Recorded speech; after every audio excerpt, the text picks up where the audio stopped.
Every cowboy fled her fever-paralyzed face. A half-deaf preacher stayed.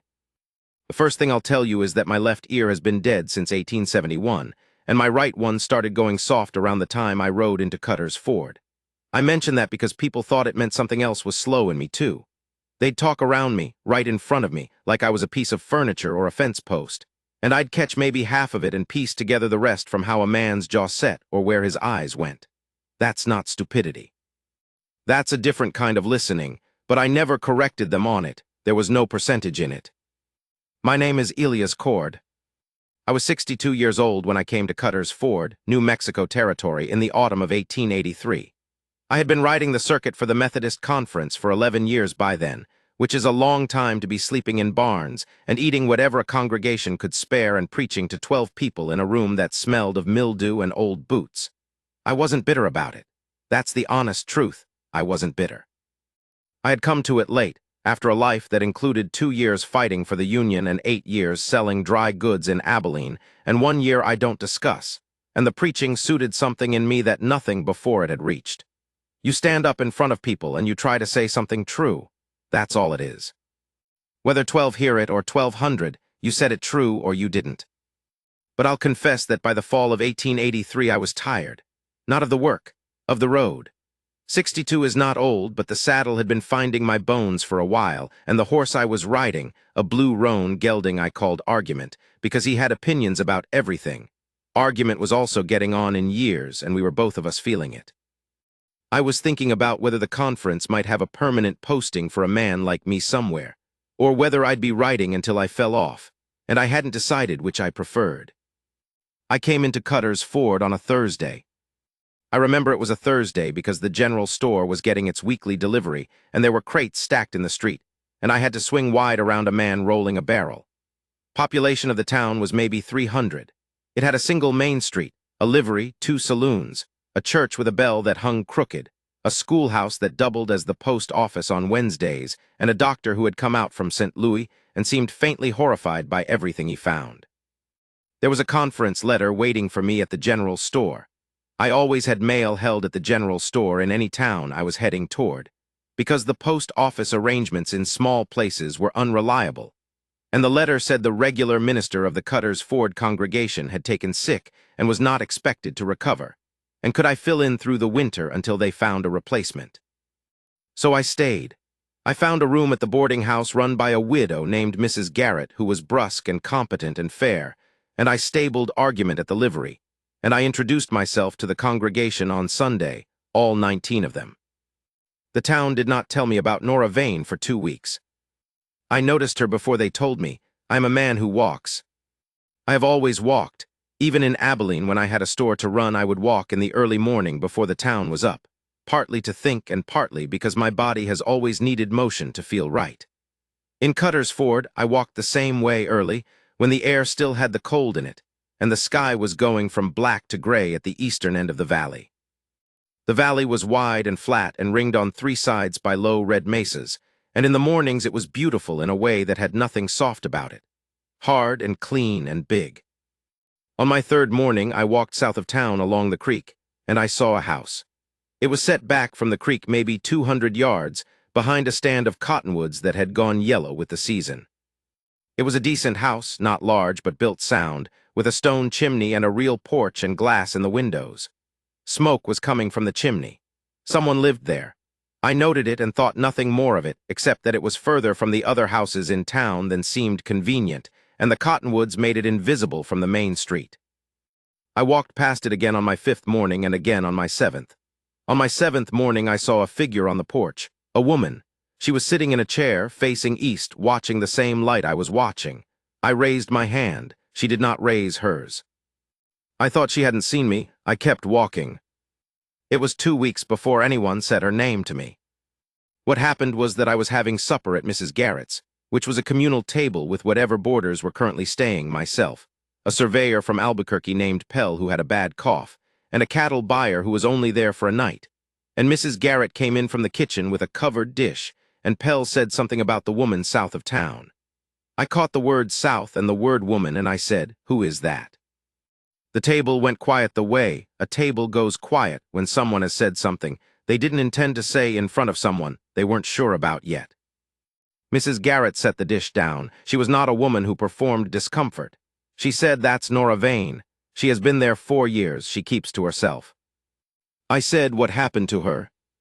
Mrs. Garrett looked at me. She said, "Fever. 7 years ago, before she came here, she was living over in Mesilla. She had a husband and a little girl.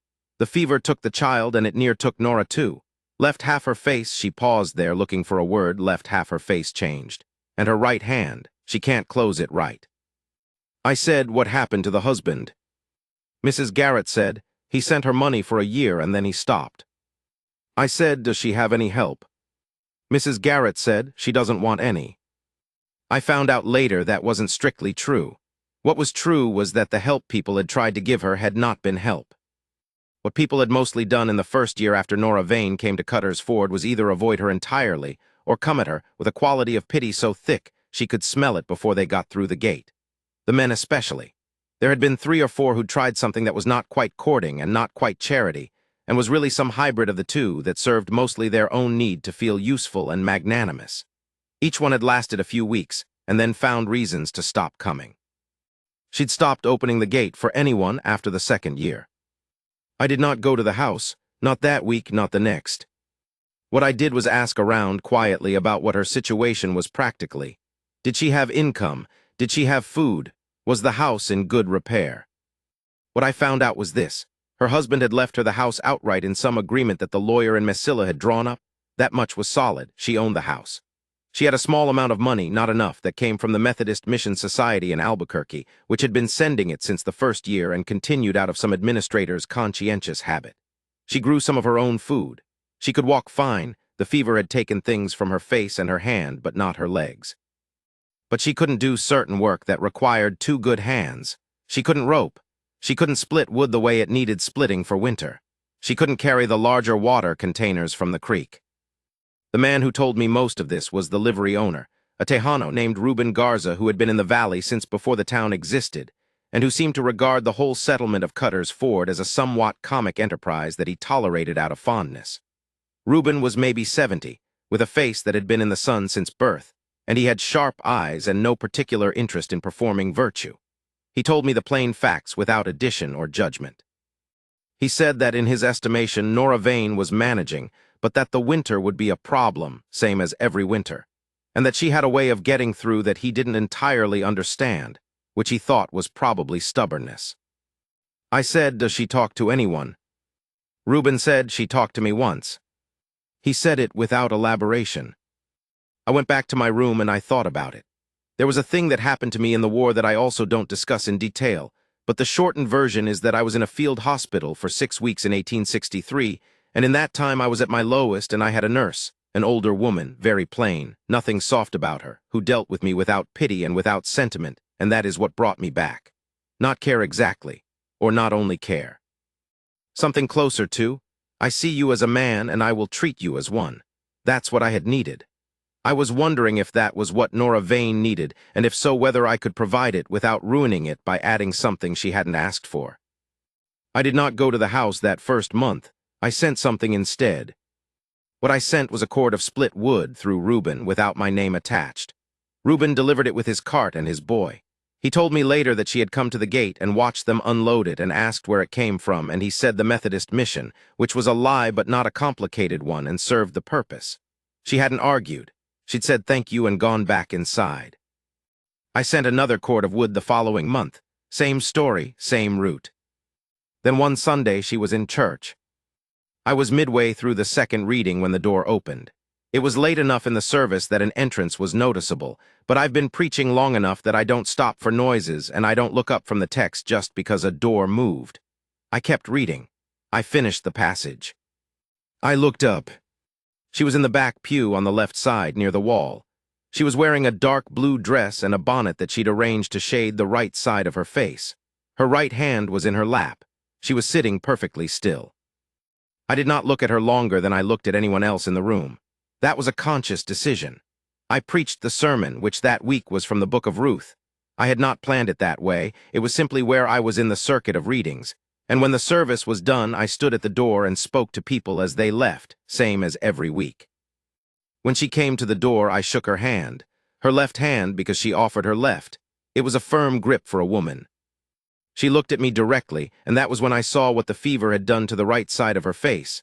The muscle there had gone slack, and the eye on that side didn't track quite right, and the corner of her mouth pulled down.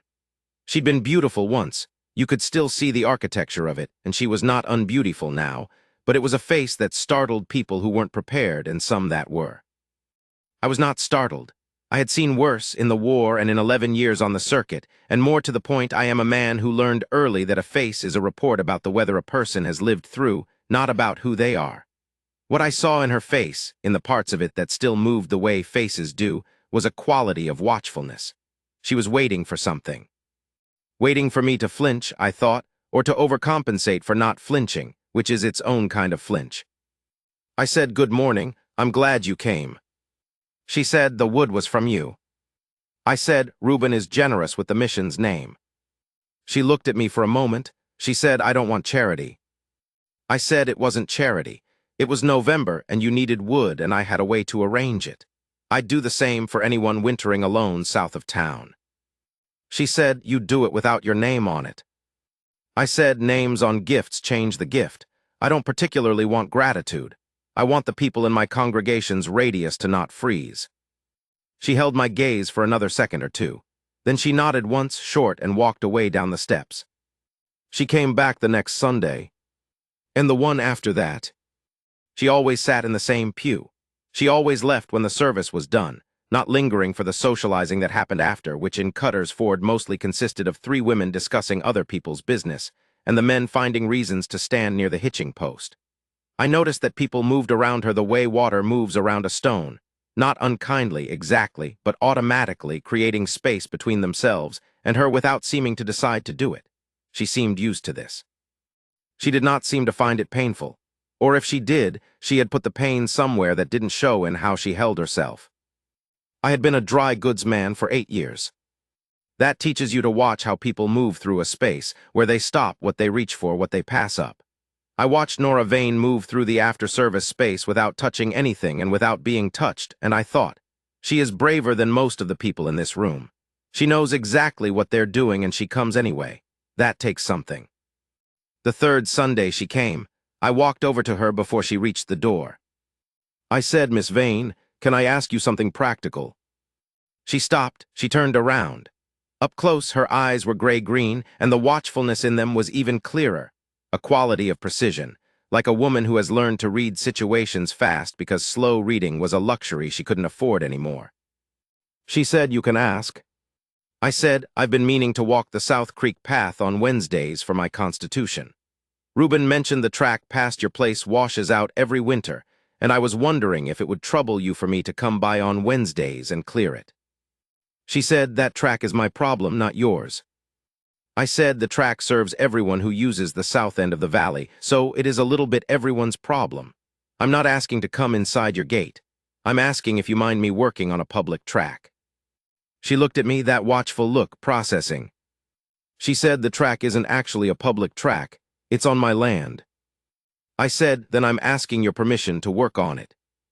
A pause, long enough that I thought she was going to say no, and I was already thinking about what I would say next. She said, "Suit yourself." She said it like it made no difference to her either way. I said, "Thank you." She left. I started walking the South Creek path on Wednesdays. I want to say something here about what I was doing and what I wasn't doing, because I think it matters for understanding how this went. I was not pursuing her. I am not being falsely modest when I say that. I was 62 years old with partial hearing and a horse with opinions, and a room in a widow's boarding house, and nothing much to recommend me in the conventional way. But more than that, I had been a minister long enough to understand that something in me went toward people who were in trouble the way a dog goes toward a fire, not with any agenda, but because it was warm and because I knew what cold was. She was in trouble in a particular way that I recognized. Not poverty trouble, not danger trouble. The other kind. The kind where you've been alone so long and had people fail you so specifically that you start to wonder if you are the problem. I recognized it because I had been in it myself. After the 1 year I don't discuss. I knew what it felt like to be the problem in your own estimation, and I knew that the only thing that had any chance of changing it was someone who treated you as though you weren't. So that is what I was doing, not romance, not rescue. I was treating her like a person who owned a piece of land and had a track that needed clearing. Every Wednesday, I came to the south end of the valley with a mattock and a flat shovel, and I worked the track. It ran about a quarter-mile along the creek bank, and it got churned up by the cattle that used the water there, and in wet weather it got soft and treacherous. I cleared it. The first 2 Wednesdays, she didn't come out of the house at all. I could see the house from the track, through the cottonwoods, the yellow gone from them now, just the bare white limbs, and sometimes I could see movement in a window. I didn't wave. I worked. The 3rd Wednesday, she came out onto the porch. She watched me work for a while.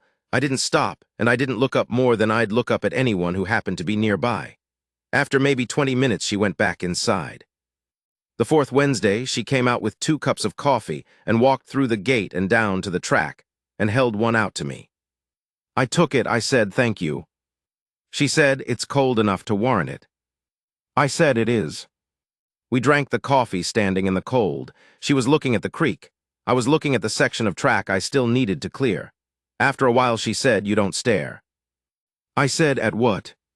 She said, "At my face. People either stare or they work very hard at not staring. You just look at whatever else is there." I said, "Your face is part of you. I'm looking at you, all of it." She was quiet for a moment. Then she said, "Most people can't do that."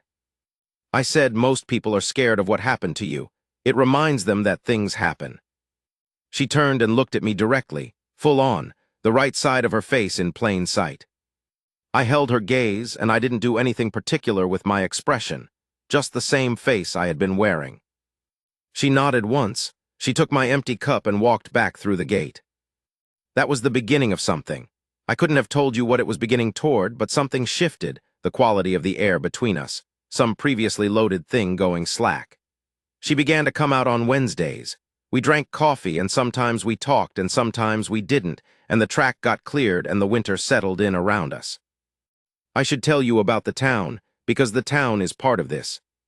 Cutter's Ford was not a bad town. I want to be fair about that. Most of the people in it were decent enough in the ordinary ways of decency. They looked after their own. They showed up when there was a barn fire or a difficult birth. They were polite to strangers as long as the strangers weren't too strange. But there was a thing that happened to Nora Vane in Cutter's Ford that happens in small places sometimes, which is that the town decided what she was before she had a chance to be anything else. And then the town's version of her got so set that it was like a fact of nature, like the red mesas or the winter wind. The town's version of Nora Vane was tragic, untouchable, a reminder of bad luck and therefore a thing to be managed from a distance. The women on the whole were kinder than the men. Mrs. Garrett had sent food over in that first year, and the schoolteacher, a young woman named Clara Hess, had gone by twice. But even the kind version of the town's relationship to Nora was a relationship of managed pity, and Nora had smelled the management in it and withdrawn. When I began to be seen associating with her, walking past her house, accepting coffee on the public track, the town's attention came around to me. Not unkindly. More with a quality of confused concern, the way people look at a man who keeps poking at something they've all agreed to leave alone. The first one who spoke to me directly was a man named Harlan Cross, who was the largest cattle operation in the valley and one of the 3 or 4 men who between them effectively ran the place. He found me at the livery one afternoon in December, on what I will say was a pretext, something about the church roof, and after a minute or 2 of the pretext he said, "I notice you've been going out toward the South Creek." I said, "That's right." He said, "You know about the Vane woman." I said, "I know that she's a member of my congregation and a resident of this valley." He looked at me. He was a big man, not fat, just large-framed, with a mustache that he seemed to believe gave him authority. He said, "People been concerned about her situation." I said, "What kind of concerned?" He said, "Some folks think it might be better for her and for everyone if she was somewhere more suited, a place that could look after her properly." I said, "A place?" He said, "There are institutions in Albuquerque for people with her kind of." I said, "She doesn't have a kind of anything. She had a fever that damaged her face and her hand. Her mind is sound, her legs work, she owns her property, and she manages her affairs without assistance from anyone in this town." He said, "That's exactly the issue. She shouldn't have to." I said, "When she asks for a different arrangement, she is welcome to make one. Until she does, her current arrangement is her business. He looked at me for a moment. He said, "You seem to have taken a particular interest." I said, "I take a particular interest in everyone in the valley. That's my job." He made a sound that was not quite agreement and not quite argument, and he went away. I stood there in the livery with my hand on Argument's nose. The horse was leaning into my hand the way he did when he was paying attention to something, and I thought, that conversation was not about concern. That conversation was about the town wanting its management of Nora Vane validated by the minister. I went home and I thought about it some more, and by the morning I had decided something. I was not going to let that stand. Not because of any feeling I had about Nora Vane at that point, not yet, but because I had been a minister for 11 years, and before that a soldier, and before that a man who had lived through his own ruination. And I had learned that, when a community starts talking about putting away the people who make them uncomfortable, you have to name it for what it is before it gets any further along. The following Sunday, I preached about the book of Ruth again. A different passage this time. The part where Boaz sees Ruth gleaning in his fields and tells his men to leave extra grain for her and not to touch her, and she says to him, "Why do you show me such favor? I am a foreigner." And Boaz says, "I have been told all that you have done, how you stayed with Naomi when everyone expected you to go. And I want to honor that." I did not make the parallel explicit. I didn't need to. A congregation of 19 people, half of them women, all of them knowing who sat in the back pew on the left, the parallel was not a difficult one. I watched faces while I preached. Harlan Cross's face got flat and still, which was how I'd come to read his displeasure. Clara Hess, the schoolteacher, had her eyes bright. Mrs. Garrett gave nothing away. After the service, walking out, Nora was near the door when Harlan Cross went past her. He nodded at her in acknowledgement, nothing more, but he had never nodded before. I noticed it. So did she.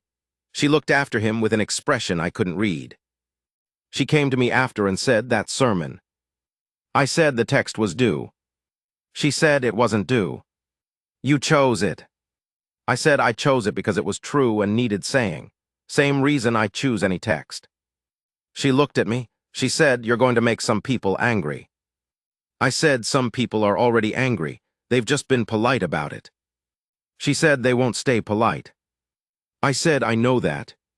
She looked at me for another moment. Then she said, "Thank you," very quietly. Not the kind of thank you a person says reflexively, the kind they mean down in the chest somewhere. I said, "Come Wednesday if you like. That section by the cottonwoods is rough." She said she would. She was right that they wouldn't stay polite. What happened over the following 6 weeks was not dramatic exactly. It was more like the way a crack in stone widens, slowly, with a kind of quiet inevitability, until one day the stone is in 2 pieces. What I started to hear, through the partial reception of my right ear and through reading rooms and through what Reuben told me, because Reuben was a man who heard everything, was that there was a faction of opinion in the town that thought I had misunderstood my purpose there. The thinking went. A minister was supposed to minister to the living congregation, not to become an advocate for a woman who had withdrawn herself from community and could not be said to be part of the congregation in any meaningful sense. There was a related thinking, never stated plainly to me but audible in its shapes, that a man of my age spending Wednesday afternoons at the property of an unmarried woman was not quite proper. That second thinking irritated me. I'll say that plainly. I have a short temper about a particular kind of hypocrisy, the kind where people wrap self-interest or discomfort in the language of propriety. The Wednesday afternoons were not improper. They were a man clearing a creek track in cold weather and accepting a cup of coffee. The fact that the woman who provided the coffee had a damaged face was the whole point of the discomfort, and propriety was just the word being used to cover it. I kept going on Wednesdays. The track was clear by now, the first month's work had sorted it, but there were things around the property that needed attention that Nora couldn't manage alone, and she had begun, cautiously, to say so. A fence section that had gone over, the outhouse door that was hanging wrong. She would mention something in the neutral way of stating a fact, and I would say I'd look at it, and then I'd come back on the Wednesday with the tool it required. We talked more by January. The coffee had become a small routine. She'd bring it out, and we'd stand in the cold or sometimes sit on the porch if it wasn't too bitter, and we'd talk. Or she'd talk and I'd hear it imperfectly, and sometimes I'd say what, and she'd repeat it without impatience. That was a thing I noticed. Most people, when I ask them to repeat something, develop a slight tension around the mouth, a quality of bearing with me. Nora repeated things without that. She said them again in the same tone at the same pace, not louder, not slower, as though the original saying and the repeat were the same act. I told her once that I appreciated it. She said, "I know what it is to have people adjust their face when they're dealing with you." She said it plainly. No bitterness in it, just observation. I learned things about her over those weeks. She had been a school teacher herself before Mesilla, before the fever. She had grown up in Tennessee, third daughter of a Methodist minister, which she mentioned with a dry humor that suggested she found the coincidence of my profession either appropriate or comic. And she had moved west with her husband, who was a land surveyor not unlike Pell at the boarding house. And for 4 years before the fever she had been teaching in the Mesilla school, and she said it was the best work she'd ever done. She talked about the children with a particular quality of detail, specific children, their names, what they were good at, what was hard for them. That told me she had been excellent at it, and that losing it had cost her something she had never replaced. She didn't talk about her husband directly. Once when I asked about the Mesilla years, she said, "Thomas was a decent man who couldn't bear to look at me after." She said it without heat as a statement of historical record. She said he'd done what he could arrange financially, and then he'd arranged to not have to see her anymore, and she had moved on from trying to understand it. She didn't say she'd forgiven him. She didn't say she hadn't. I told her things too, the dry goods years, the war. A little about the year I don't discuss, not the substance of it, but the shape, that I had been in a place of ruin and that someone had pulled me back not by being kind about it, but by treating me as a person who was still capable of something. She listened to that the way she listened to everything, precisely, without fuss. In early February, there was a congregational meeting. These are a feature of Methodist church governance. The local members meet to discuss business, and a minister with no permanent posting is in a somewhat delicate position at such a meeting, because his standing is provisional and the congregation knows it. I had been in enough of them to read the signs beforehand. The signs this time were: Harlan Cross had been having private conversations with 3 other men, and Clara Hess had been having private conversations with 4 of the women, and the 2 sets of conversations were not about the same things. I went to the meeting.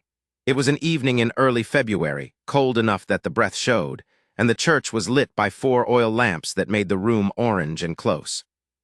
18 people in the pews, same configuration as a Sunday service, except that Harlan Cross and the 3 men were in the front row, which was not where they sat on Sundays.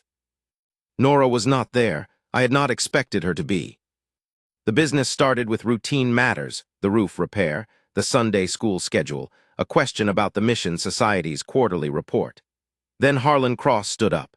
He had a quality of standing up that was practiced, a man who knew how to use his size in a room. He said that there was a matter he wanted to raise regarding the minister's conduct in the community. He did not look at me when he said it. He looked at the room. He said it had come to the attention of a number of congregation members that I had been spending regular time at the property of Nora Vane, and that this raised 2 concerns. The first concern was propriety. The second concern, and this was where his voice shifted slightly, where I could hear something that might have been genuine feeling, was that my association with Nora Vane was causing difficulty for the Vane woman herself, by giving the impression that the church endorsed her continued isolation in the valley when the church's true concern for her well-being might be better served by facilitating a change of situation. He sat down. The room was quiet. I said, "May I respond?" Nobody said I couldn't, so I stood up. I said, "I'm going to address the 2 concerns separately. On propriety, the suggestion that my Wednesday visits to Miss Vane's property were improper depends on what is meant by improper. If what is meant is that a man and a woman spent time together outside the bounds of formal courtship, then I would say, I am 62 years old, she is 43, and I have been clearing her creek track and repairing her fences, and the coffee she brought me was drunk standing in the cold. If anyone in this room finds that improper, I'd be interested in the particulars of why. I paused there. Nobody offered particulars.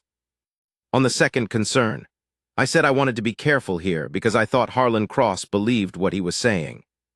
I thought he genuinely believed that arranging for Nora Vane to be removed to a facility in Albuquerque would constitute care. So I did not want to attribute bad motives to him. But I said, there is a woman living in that house who owns it, who is mentally sound, who manages her life, who has endured things that would have finished most of us, and who has asked for nothing from this town except to be left in peace. The conversation about whether she should be somewhere else is a conversation about our comfort, not hers. She makes us uncomfortable.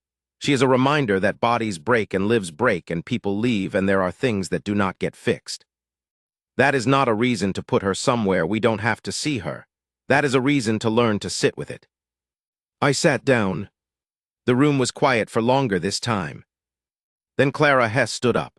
She said, "I move that the congregation affirm its support for Miss Vane's continued residency in the valley and its intention to assist her where she accepts assistance." She said it in the dry, crisp way of a woman who had been running a schoolroom for several years and knew how to make emotion sound inevitable. One of the other women seconded it. There was a vote. It was 14-4. Harlan Cross was one of the 4. He left without speaking to me. I walked home that night in the cold with my hands in my coat pockets, and argument's breath visible from the livery as I went past. I was thinking about what I had said in the meeting and whether I had said it right and whether Nora would hear about it and what she would make of it if she did. These were not comfortable thoughts. I had spoken for her without asking her permission to do so, which was a thing she might reasonably object to, and I was going to have to account for that. She heard about it within 2 days. Small towns have a speed of information that has nothing to do with the telegraph. The Wednesday after the meeting I came to the track and she was already standing at the gate. Not with coffee, just standing there. She had her left hand on the gate post. She said, "I heard about the meeting." I said, "I thought you would."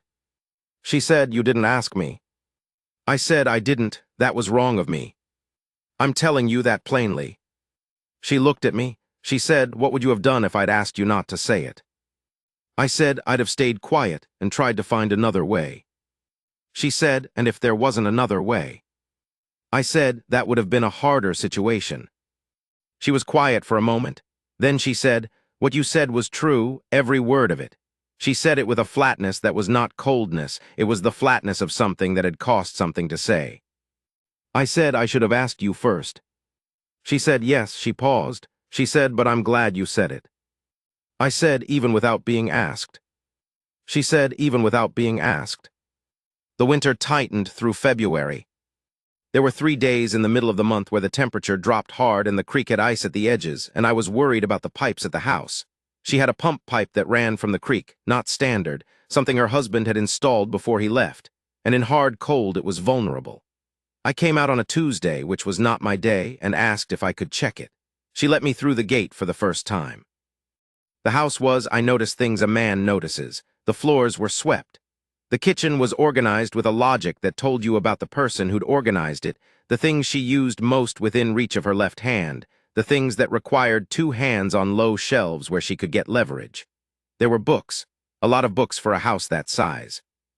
She had a small table by the east window where the light would be good in the mornings, and there was a book open on it face down, and I knew better than to look at what it was.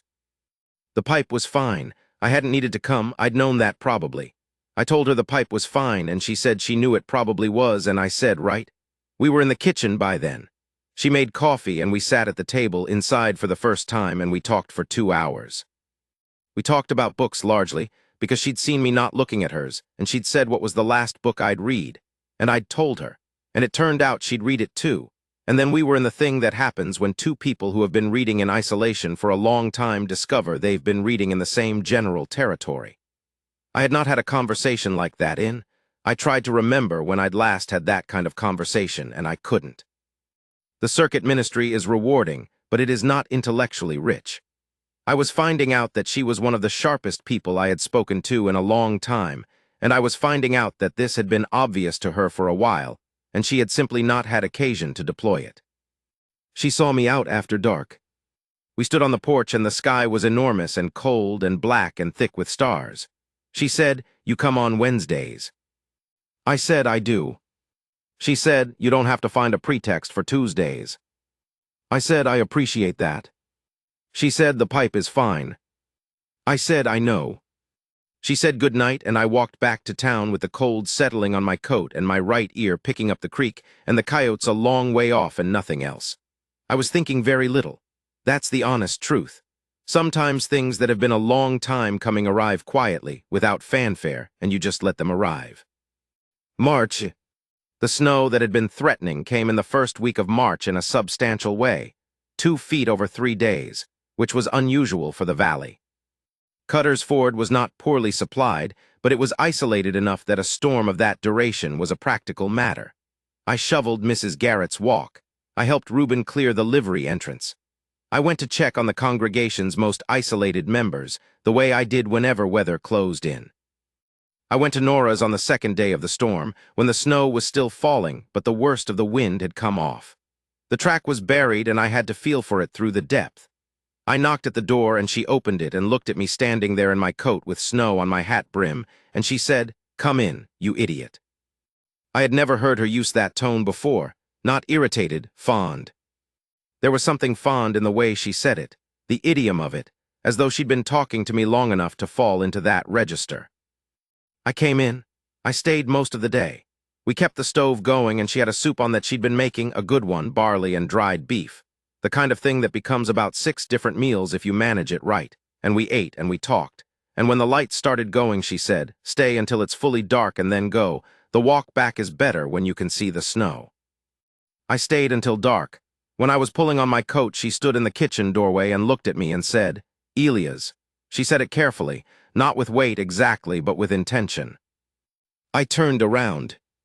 She said, "I want you to know something." She paused and I waited. She said, "I have not let anyone inside this house for 3 years.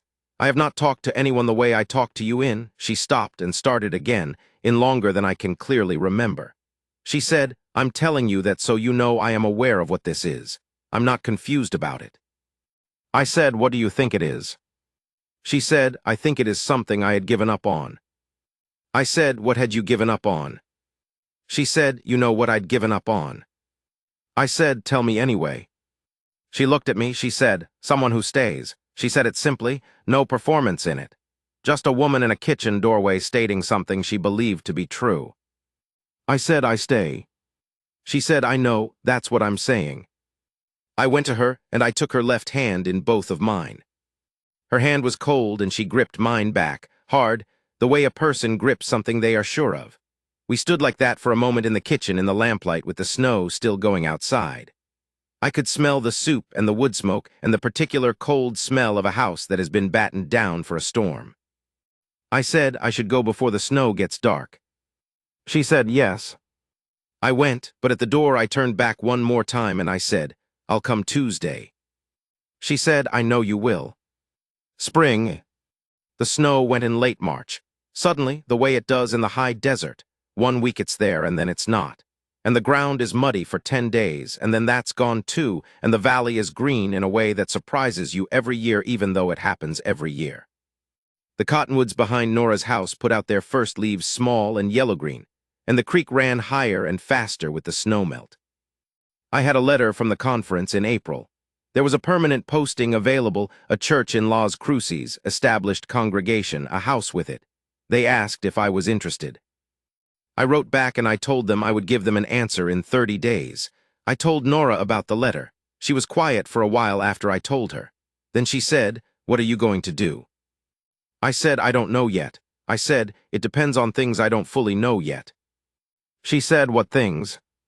I said, "Whether there are reasons to be in a particular place." She looked at me. The right side of her face was in the shade of the porch, and the left side was in the morning sun, and her eye on the left was direct and steady and a little gray-green, and she said, "Elias, say what you mean." I said, "All right." I said, "I would like to stay in this valley. I would like to continue doing what we have been doing, and I think we both know that what we have been doing is more than clearing a creek track and drinking coffee in the cold. I would like, if you are willing, to make that plain and formal and acknowledged, because I am 62 years old and I have no interest in pretending something is less than what it is. And if you are not willing, I will go to Las Cruces and I will wish you well, and I mean that truly." She was quiet for longer than she'd ever been quiet with me, long enough that the creek was audible, and a red-tailed hawk came over the cottonwoods and went south, and I watched it go. She said, "I need to tell you something." I said, "Tell me." She said, "I am not what people think of when they think of what a man wants." She said it without self-pity, as though she were informing me of a weather condition. She said, "I know what I look like, and I know what I can't do, and I know that what people see when they see me is," she chose the word with care, a diminishment.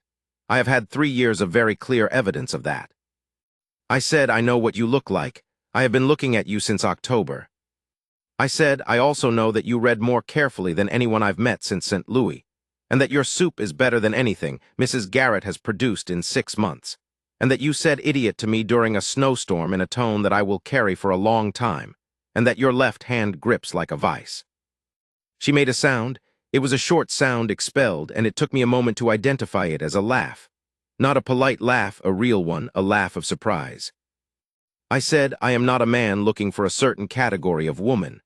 I am a man who has found a specific person, and I would like to stop finding pretexts to be near her. She was looking at me. The watchful look, but with something different in it now. The watchfulness was still there, but the thing behind it had changed. The thing that was braced for the exit, braced for the flinch. That thing had gone somewhere else. She said, I need some time to think. I said, of course. I wrote back to the conference and asked for 30 additional days. They granted it, not without some puzzlement expressed between the lines of the letter. She thought for 2 weeks.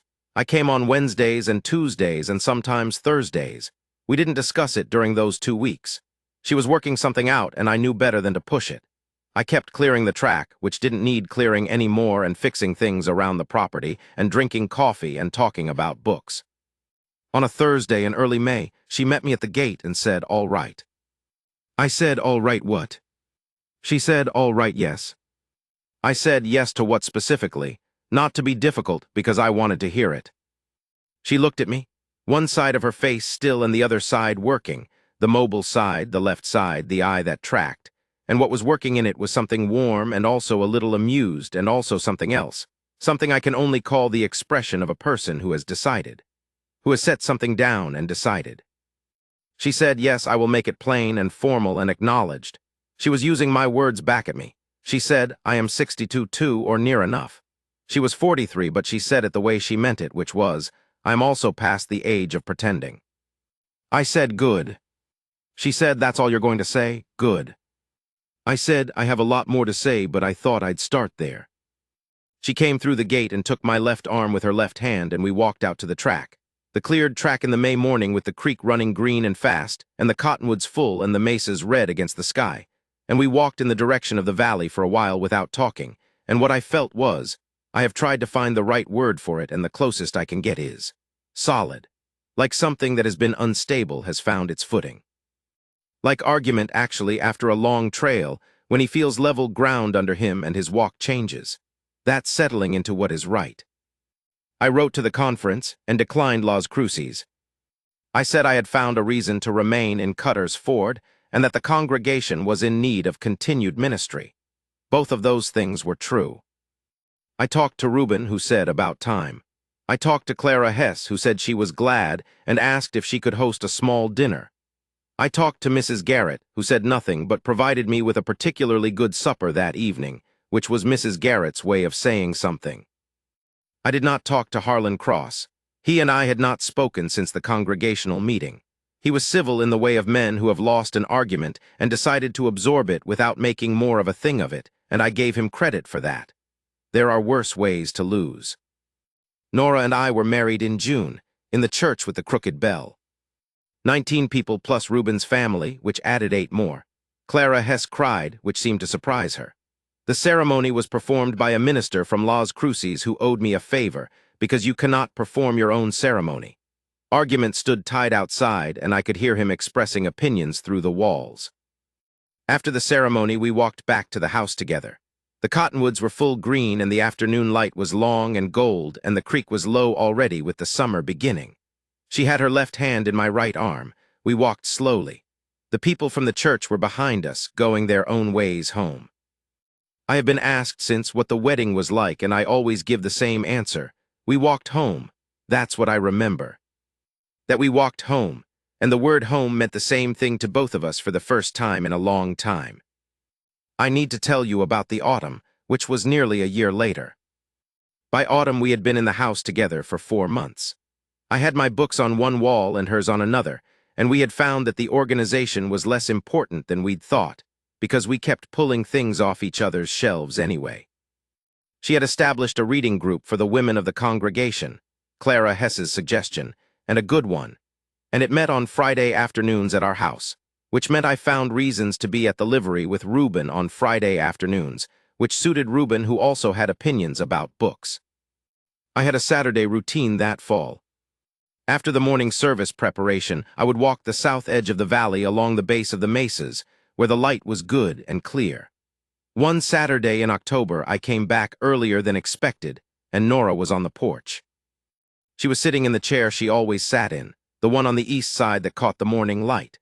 She was reading. Her left hand held the book and the right hand was in her lap, curled the way it always curled when she wasn't thinking about it. The light was good and the cottonwoods were yellow again, back to how they'd been when I first saw her from this distance, that first October morning the year before, when she had not raised her hand and I had thought she hadn't seen me. I stopped at the gate. I looked at her for a moment. She hadn't looked up yet. Then she looked up. She looked up and she saw me at the gate, which is what she had been seeing for 11 months now, me coming through the gate or coming to it, and she looked at me with the particular look, the left side of her face, the working side, the eye that was fully hers, and the look was what I had seen on the porch in June and what I saw most mornings and what I knew I would see, God willing, for as many mornings as were left to us. It was a look of recognition. Not hello, though it was that too.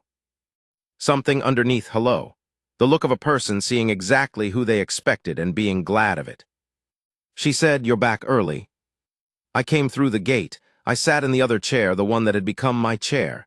She went back to her book. We sat there in the October morning in the good light with the valley spread out before us and the mesas red and the creek audible below, and the cottonwoods going gold the way they went every year. And neither of us said anything, because nothing in particular needed saying. That is its own kind of richness. To be in a place with a person and have nothing need saying because everything is already said, already understood, already and simply there. My left ear has been dead since 1871. My right one is softer every year. By now there are whole registers I don't catch, and Nora says some things twice, and I still miss them, and she says them again. She says them again in the same tone, without impatience, the same as she always did. Some things about a person don't change. Some of the best things. I sat in my chair in the October light, and I could hear the creek and the yellow leaves moving, and whatever argument was saying in the livery, which knowing him was pointed, and I looked at the valley, and my wife read her book beside me, and I thought, there is no version of Las Cruces that was better than this. Not a single version I could make up. I thought, this is what it is to be in the right place. I have been in the right place before. In the war there were moments. In the dry goods years there were some mornings. In the ministry there were sermons where the true thing came out right and landed where it needed to land. But this was different. This was not a moment. This was a condition. An ongoing state of things. The same this morning as yesterday. The same as it would be tomorrow, sustained and quiet and utterly particular to these two people in these chairs with this creek and this light. I don't know how to explain it better than that. I am a man who has spent 62 years looking for the right place, and I did not find it until I walked a creek track in November and took a cup of coffee from a woman at a fence and drank it standing in the cold without making anything of her face. That's the whole of it, really. I walked a track and I took the coffee and I did not flinch, and everything that came after came from that. Nora turned a page, the cottonwood leaves moved, the creek ran south. That was enough. That was, as it turned out, everything.